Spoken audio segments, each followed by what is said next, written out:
Let's be honest, there's no such thing as the perfect offshore sailboat. Every design is a compromise. Some are faster, some are safer, some are more comfortable at anchor but miserable underway. And no matter what you choose, the ocean is always going to find your boat's weak spots eventually. But that doesn't mean you can't prepare smart. Over the years, certain features have proven themselves time and again out on the open sea. Features that don't just make a boat more comfortable but actually make it safer and more capable when the weather turns foul or the miles start piling up. This isn't about chasing the biggest or most expensive boat, it's about knowing what matters when you're offshore, really offshore, where it's just you, the boat, and the ocean. If a storm hits or gear fails, or you're rolling through your third day without sleep, these are the features that keep you going. In this video, we'll go through 10 features every serious offshore sailboat should have. These aren't based on theory or sales brochures. They're hard-earned lessons from people who've crossed oceans and lived to talk about it. Let's get started. When you're offshore, your hull is everything. It's your protection, your foundation, and the only thing between you and the open ocean. A strong, stiff hull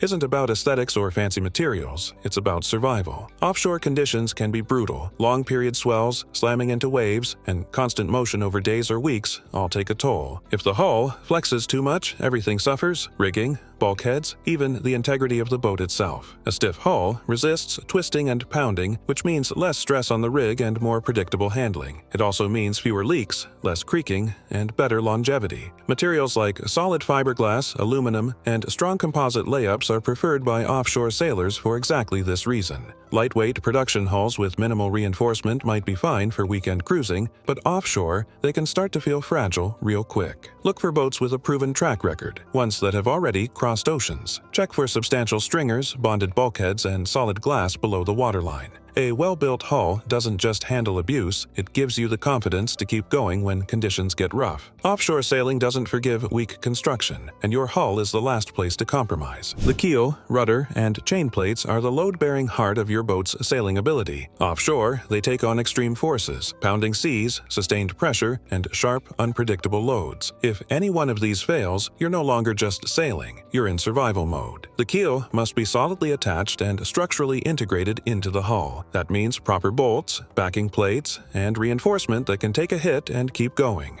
Groundings do happen offshore, and a lightly mounted keel can mean disaster. Boats with encapsulated keels or well-engineered bolt-on systems with substantial internal support offer peace of mind when the sea gets rough. The rudder also needs to be tough, ideally with a skeg for protection, or at the very least a solid construction with strong bearings and shaft support. Losing steering offshore is more common than most think, and it's one of the most dangerous failures you can face. Chainplates, where the rigging meets the hull, need to be overbuilt, not just adequate. Look for through-bolted plates with reinforced backing and easy inspection access. Hidden corrosion here is a silent killer. These aren't luxury features, they're your boat's lifeline offshore. Reinforcement in these areas can be the difference between a story and a rescue call. Offshore, your boat needs to stay upright, or at the very least be able to recover when it doesn't. High stability and knockdown recovery aren't about resisting every gust or rogue wave, they're about giving the boat the ability to come back up if it's laid flat. Stability starts with the design. Beam, hull shape, ballast ratio, and keel type all factor in. A well-designed offshore boat carries its ballast low and has a righting moment strong enough to recover from extreme heel angles. This means that even if you're knocked down by a breaking wave or sudden squall, the boat naturally returns to upright without capsizing or staying inverted. The angle of vanishing stability, AVS, is one metric sailors look at. It tells you how far the boat can heel before it stops trying to right itself. Offshore boats should have an AVS of at least 120 degrees, with many bluewater boats reaching higher numbers. Practical features help too. Reefing systems that allow early sail reduction, good weight distribution, and sensible sail plans all contribute to keeping the boat stable in changing conditions. At sea, it's not about avoiding every knockdown, it's about sailing a boat that's designed to survive one. Offshore sailing isn't a weekend trip, it's days or weeks away from any dock, store, or fuel station. That means your boat needs to be self-sufficient, and that starts with having space to carry everything: water, fuel, food, spares, tools, sails, and safety gear. Freshwater tanks need to be generous, a minimum minimum of 200 liters for 2 people is a baseline, but more is always better, especially if you don't have a water maker. Fuel tanks should be large enough not only for motoring and comms, but also for powering systems like refrigeration, radar, and autopilot over extended periods. Dry storage matters just as much. Deep lockers, watertight compartments, and well-secured cabinets keep your supplies dry, organized, and easy to reach even when the boat is heeled. Don't underestimate how much food, hardware, and personal gear you'll need over a month-long passage,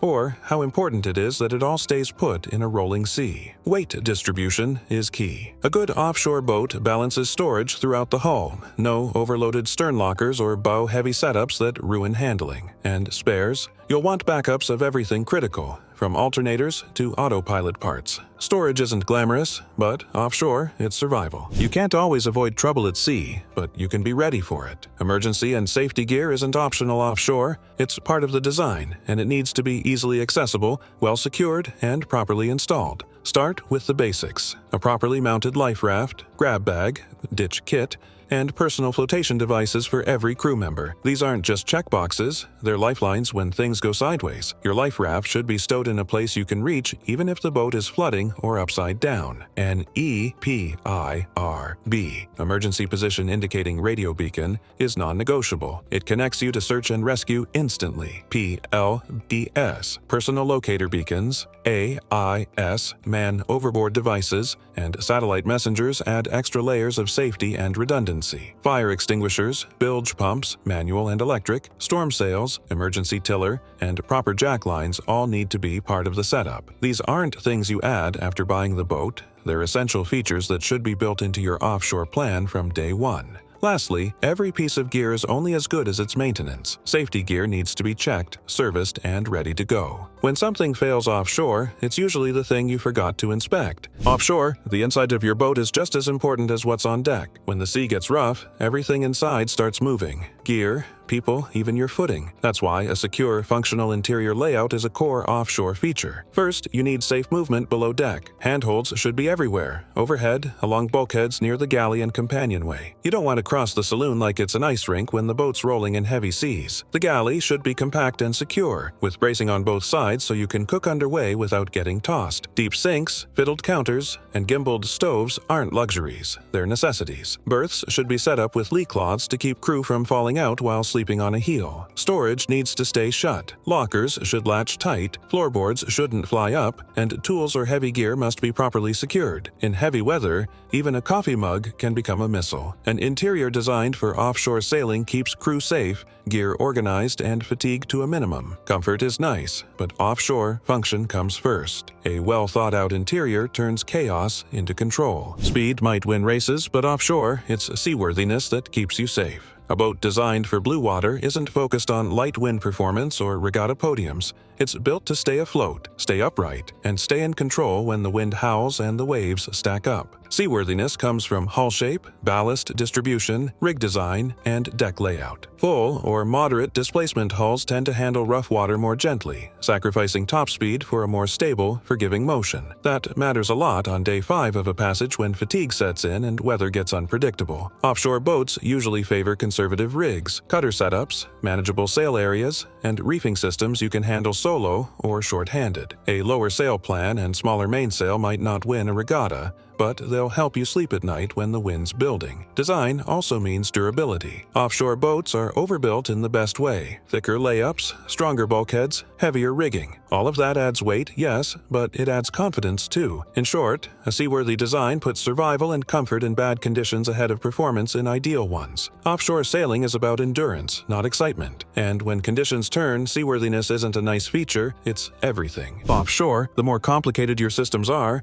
the more likely something breaks when you really don't want it to. That's why simple, maintainable gear isn't just convenient, it's a core part of offshore readiness. Let's talk systems. Pumps, wiring, plumbing, and electronics should be accessible and easy to inspect. If you need to remove 3 panels just to tighten a hose clamp, that's not offshore ready. Keep it simple. Fewer moving parts, fewer failure points, and spares for anything critical. The same goes for rigging. A cutter rig with manageable head sails, slab reefing on the main, and manual winches might feel old school, but it works when it matters. Complex furlers, powered winches, or in-mast furling systems can be great until they fail offshore with no easy fix. Your setup should allow you to sail short-handed, reef yearly, and adjust things without leaving the cockpit if possible. Being able to rig a preventer or drop a storm sail without gymnastics is a huge advantage when the weather turns. It's not about being primitive, it's about being practical. Offshore boats aren't the place for overly fancy gear that you can't repair yourself. When the sea gets rough, simple is smart. In offshore sailing, the rule is simple. If it's critical, have a backup. Redundancy isn't a luxury, it's a survival strategy.